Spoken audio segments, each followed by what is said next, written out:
Premier ministre. La parole est à Monsieur Jean-Claude Boucher. Monsieur le Président, mes chers collègues, ma question s'adresse à Monsieur le Premier ministre.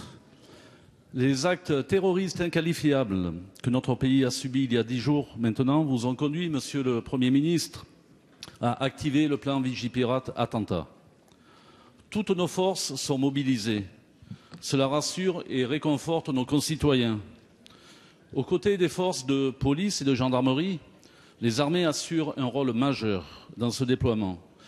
Déjà présents sur les théâtres extérieurs, nos soldats, 10 000 hommes, sont déployés sur le sol national. C'est leur devoir. Ils le savent et l'assurent, avec tout le professionnalisme qui les caractérise. Nos armées sont particulièrement sollicitées. Le président de la République a annoncé lors de ses vœux aux armées qu'il fallait revoir le rythme envisagé de la déflation des effectifs. Je rappelle que la loi de programmation militaire prévoit plus de 30 000 suppressions de postes d'ici 2019. Et je rappelle que le groupe UMP s'était opposé à cette réduction d'effectifs. Monsieur le Premier ministre, mes questions sont simples.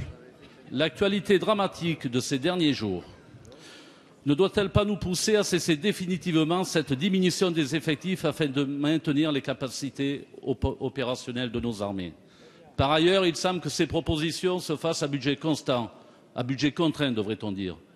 Monsieur le Premier ministre, faire du budget de la défense une variable d'ajustement en cette période de troubles et de danger ne serait pas compris par nos concitoyens qui attendent maintenant des réponses fortes et claires.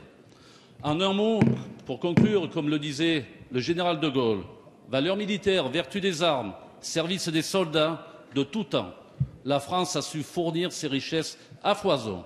Mais il y faut une âme, une volonté, une action nationale, c'est-à-dire une politique. Merci, Monsieur Boucher. La parole est à Monsieur Manuel Valls, Premier ministre.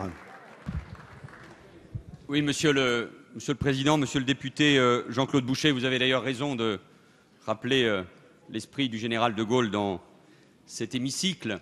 Il doit évidemment nous animer et nous inspirer, notamment quand il s'agit de ces défis aussi graves. Je veux rappeler et saluer Jean-Yves Le Drian, qui est en déplacement aujourd'hui, a eu l'occasion de le faire dès la semaine dernière, quand il s'agissait notamment de répondre à vos questions sur notre engagement en Irak. Je veux rappeler que les événements tragiques de la semaine du 7 janvier et la contribution importante que les forces armées ont apportée sans délai aux forces de sécurité publique dans ces heures de crise pour la nation ont permis notamment, ce qui est sans précédent, la mobilisation de 10 500 militaires en renfort autour des sites sensibles. C'est sans précédent, c'est une première et nous avons, et vous avez tous, des témoignages sur les applaudissements qui ont accueilli l'arrivée de nos soldats devant des synagogues, devant des écoles confessionnelles, devant des mosquées. Et je veux ici, devant vous, rendre hommage à l'engagement de nos militaires qui accomplissent pleinement cette mission de sécurité.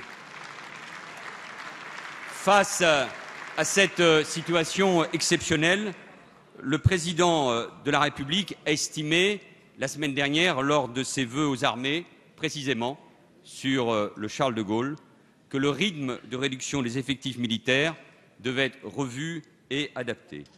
Dans cette circonstance, le chef de l'État a demandé au ministre de la Défense de lui proposer des choix permettant de revoir le rythme de réduction des efforts, des effectifs du ministère de la Défense programmés dans les 3 prochaines années et de l'adapter à cet environnement auquel nous sommes brutalement confrontés.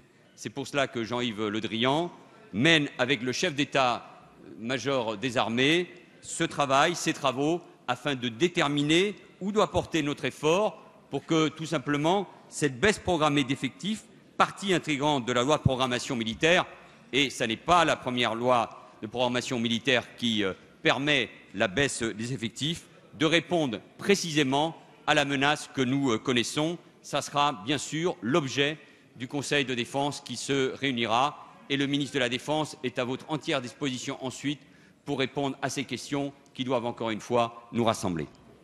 Merci, Monsieur le Premier